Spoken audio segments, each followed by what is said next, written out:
inestabilitat atmosfèrica generalitzada en tota la meitat est de la península ibèrica, un sistema frontal que va descendir de la borrasca que hi ha en aquests moments en la zona de l'Atlàntic, va creuar la península ibèrica i va deixar temps inestable en sobretot la meitat nord de la península, especialment les zones més pròximes a la zona del Mediterrani, perquè aquest sistema frontal que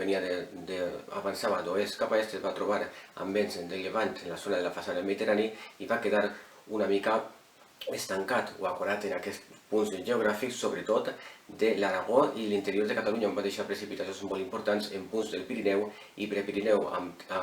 precipitacions de l'ordre de 80 a 100 litres per metre quadrat. El sistema frontal va anar avançant més cap al sud, cap a latituds de més al sud, i va afectar també de manera plena, prou plena, a la zona de la Comunitat Valenciana i Múrcia, amb precipitacions que van oscil·lar entre els 40 i 50 litres per metre quadrat. Ahir per matí les temperatures van baixar de manera destacada per conseqüències de l'arribada del sistema frontal, de la inestabilitat en l'altura, la falta de sol sobre la superfície per la presència de núvols d'aquest sistema frontal, núvols baixos que van entrar a causa dels vents de llevant, que van incrementar la nuvolositat i la inestabilitat, que ha sigut prou acusada durant aquests 2 dies, amb precipitacions prou generals arreu de la zona de l'arc del Mediterrani, especialment l'interior de Catalunya i també de la província de Castelló i de València, amb precipitacions prou importants. Ahir al matí les tempestes van ser prou importants a la zona de Castelló, a Vinaròs, Penyíscola, Traiguera i la zona de Morella, amb precipitacions que van oscil·lar entre els 40 i 50 litres per metre quadrat, que van produir alguns problemes a la zona de Benicarló, algunes riuades i en les rambles d'aquesta zona per conseqüències de la forta intensitat. De cara a la vesprada, les precipitacions es van desplaçar més cap al sud, van afectar també àmpliament la zona de la meitat sud de la Comunitat Valenciana, encara que la província de Castelló es va quedar amb registres més modestos, entre 4 a 12 litres per metre quadrat de la capital de Castelló, els 4 de la pedania d'Artesa i més cap a l'interior entre 13 i 15 cap a les zones de Segorbe i de l'Alt Palància en general, on les precipitacions van ser una mica més importants perquè el sistema frontal va afectar de manera més directa, encara que en aquest punt geogràfic de l'arc mediterrani, sobretot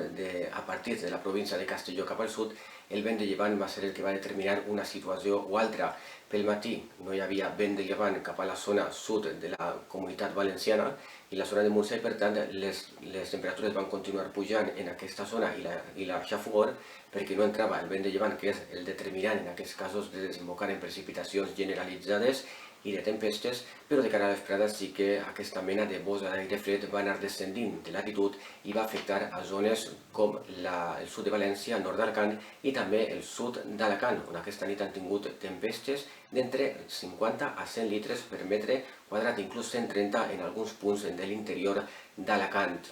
més restringits cap a l'interior del sistema bètic, per conseqüències que aquest vent de llevant, quan entra, reforça molt l'efecte geogràfic en aquest punt i provoca precipitacions prou importants. La resta del dia, avui, s'ha mantingut un temps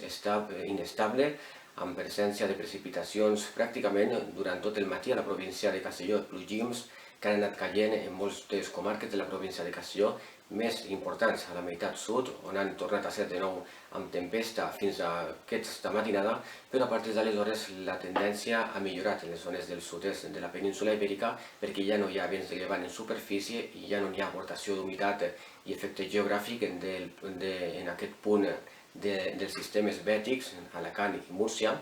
i la inestabilitat s'ha traslladat una mica cap al nord. Tenim en aquests moments tempestes i ruixats pràcticament en tota la província de Castelló, entre dèbils i moderats, però en el punt central interior de Castelló hi ha alguns registres de precipitació ja importants i pluges i tempestes prou fortes al llarg de la vesprada en punts de l'interior nord, Morella, Vilafranca o també entorns del Penyagol han estat afectats per precipitacions prou fortes i tempestes durant aquesta vesprada. Fins i tot, segons el radar, en alguns punts indicaven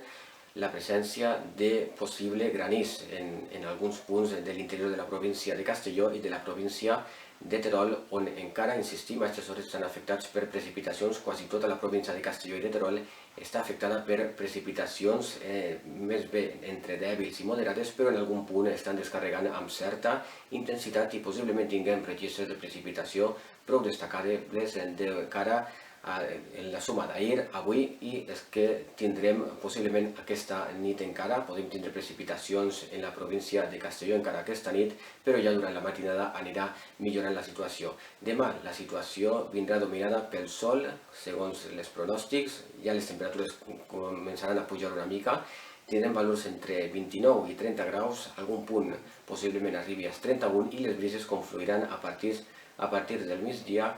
amb presència de més sol i estabilitat atmosfèrica. Per tant, en les pròximes hores és el que esperem. Encara algunes precipitacions cap a les zones de Castelló, fruit d'aquest sistema frontal que està passant ara mateix, amb tempestes i ruixats distribuïts de manera irregular per la província i altres punts de la meitat nord de la Comunitat Valenciana, com la província de València, l'interior de la província de València, punts també de Catalunya, però en les pròximes hores s'anirà esvaint tot i l'estabilitat atmosfèrica tornarà amb temperatures una mica més elevades, però no massa. Tenim que pensar que no estem afectats per cap onada de calor ni per cap situació de vents de ponent i per tant les temperatures demà es mantindran en valors normals per al final d'estiu. Recordem que ja estem a final de l'estiu, però encara estem en l'estiu meteorològic, que és el que toca, i les temperatures encara poden pujar i poden crear sensació de xafogor junt amb la brisa marina que demà sí que acompanyarà durant tot el dia. Doncs bé, fet aquest repàs, esperem que us hagi agradat aquest vídeo i molt bona vesprada.